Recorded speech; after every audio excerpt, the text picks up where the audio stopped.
అంత పెద్ద ఏజెన్సీ ఈ విధంగా కావడం అనేది మనం అయితే ఇటీవల ఎప్పుడైతే ఈ గవర్నమెంట్ వచ్చిన తర్వాత కొంత బిల్స్ ఇచ్చిన తర్వాత వీళ్ళు ఇప్పుడు ఇక్కడ టేకప్ చేయడం జరిగింది. ఏది లైనింగ్, ఏది దాని యొక్క ట్రీట్మెంట్ ఒక ఇంటర్నేషనల్ ఎక్స్పర్ట్తోని, అంటే గత సంవత్సరంన్నర నుంచి కాలం నుంచి చేస్తూ చేస్తూ వచ్చేసి దాన్ని 8,000 నుంచి 8,000 లీటర్స్ పర్ మినిట్ ఉంది కదా, దాని నుంచి 3,500 వరకు తీసుకురాగలిగారు.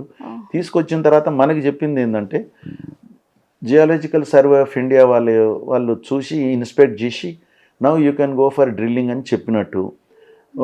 దాని తర్వాత వీళ్ళు డ్రిల్లింగ్ స్టార్ట్ చేసారు మన 15th ఫిబ్రవరి చేసి 1 వీక్ చేసిండ్రు. 18 మీటర్స్ పోయిండ్రు.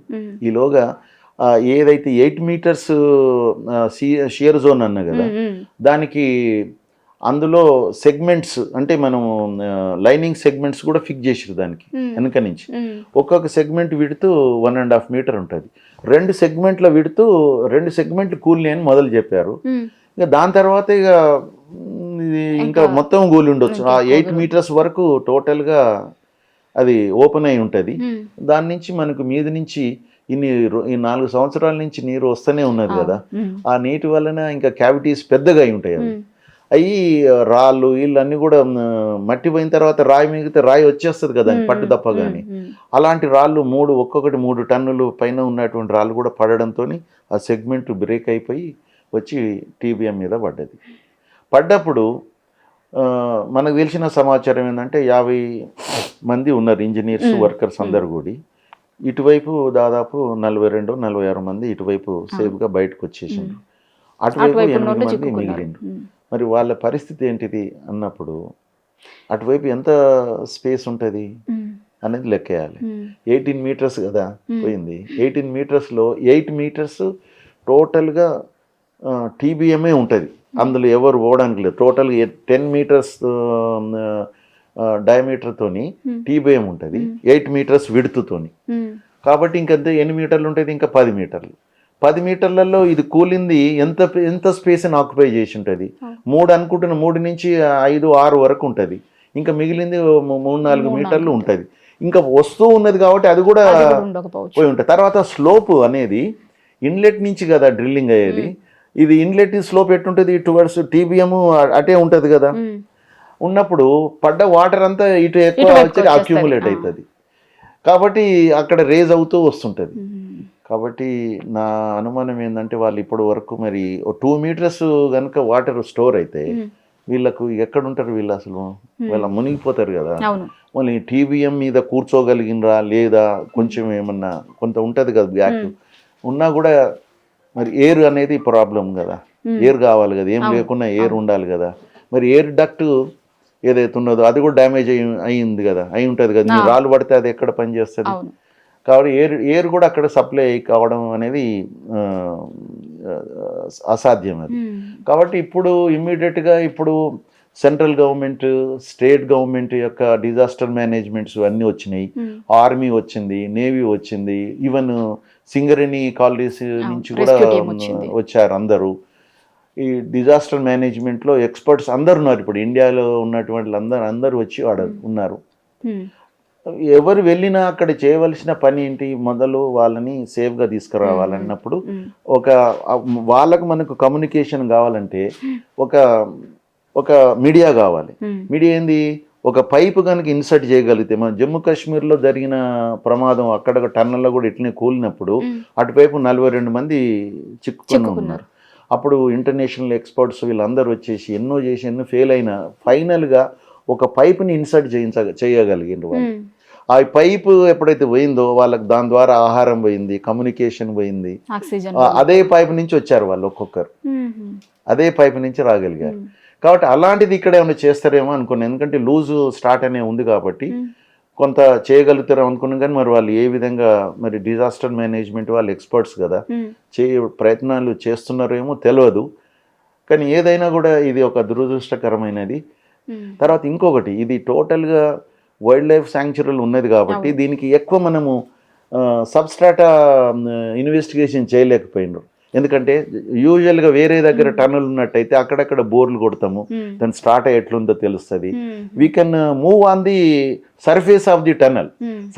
టన్నల్ యొక్క పై భాగంలో మనం తిరగగలుగుతాం.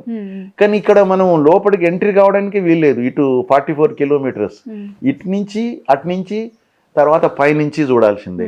ఆ పైన కూడా ఇచ్చిన మనకు దాంట్లో ఏరియల్ సర్వే కూడా సర్టన్ డిసిబుల్స్ 5 decibels కంటే ఎక్కువ సౌండ్ కూడా రాకూడదు కింద.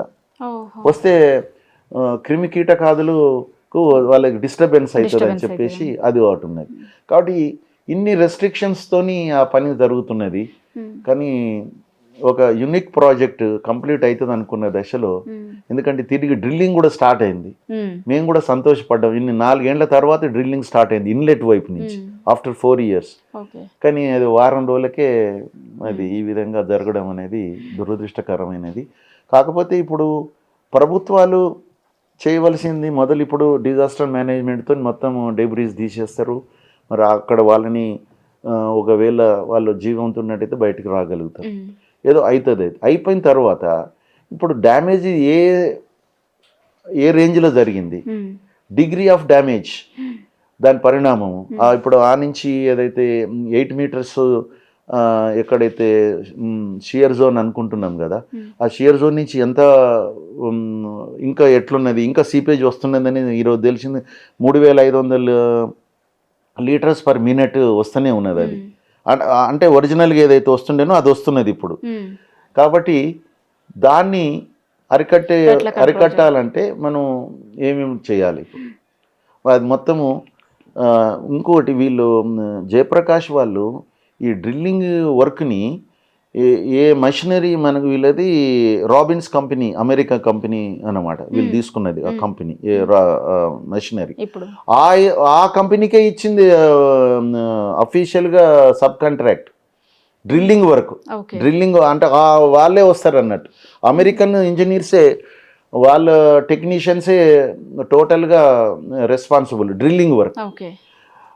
తర్వాత సెగ్మెంట్ వీళ్ళు తయారు చేసుకొని వీళ్ళు ఫిక్సింగ్ అనేది వీళ్ళు చేస్తున్నారు వాళ్ళు.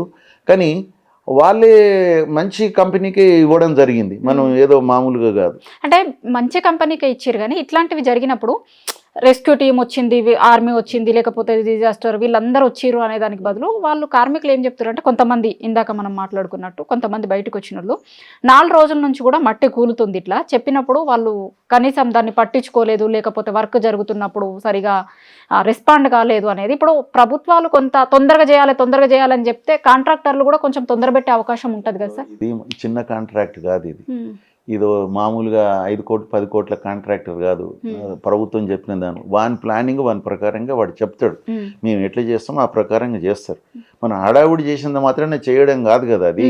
కాకపోతే ప్రభుత్వం అనేది ఎప్పుడే కానీ ఇన్సిస్ట్ చేస్తుంది త్వరగా కావాలని, నీకు కావాల్సిన అసిస్టెన్స్ అంతా ఇవ్వాలని వాళ్ళ బిల్స్ కానీ ఇంకేదైనా కావాలని అన్నా కూడా వాళ్ళు అన్నీ ఎప్పటికప్పటికి అన్ని పేమెంట్స్ అయితేనే ఉన్నాయి వాళ్ళకు.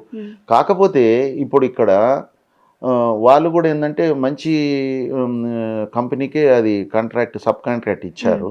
కానీ మీరు చెప్పినట్టుగా వర్కర్స్ అది కంప్లైంట్ చేసిందంటే మేము కోరుకుంటున్నాం ఏంటంటే, నేను కానీ మా అసోసియేషన్ తెలంగాణ రిటైర్డ్ అసోసియేషన్ తరఫున మాట్లాడుతున్నా, డెఫినెట్గా దీని మీద థరో ఇన్వెస్టిగేషన్ కావాలి. థర్డ్ పార్టీ నుంచి థరో ఇన్వెస్టిగేషన్, థర్డ్ పార్టీ వాళ్ళు ఎక్స్పర్ట్స్తోని అసలు ఇది ఎందుకు లేట్ కావాలన్న కారణము, ప్లస్ ఇది ఎక్కడ ఒక 8 మీటర్ల షియర్ జోన్ని ఒక సక్సెస్ఫుల్గా ఎందుకు చేయలేకపోయింది, అసలు చేసిండ్రా అసలు చేయలేదా, ఏం చేశారు, ఆ రికార్డ్స్ టోటల్గా రికార్డ్స్ని సీజ్ చేసేసి ఒక థర్డ్ పార్టీ మనకు దొరుకుతారు. ఇంటర్నేషనల్గా మనం పిలవాలి దీనికి టెండర్, ఐసీబీ ఇంటర్నేషనల్గా పిలిచి దాని ద్వారా దీన్ని రీజన్స్ ఫర్ ఫెయిల్యూర్ అనేది మనం ఎందుకంటే it is a unique case in the world.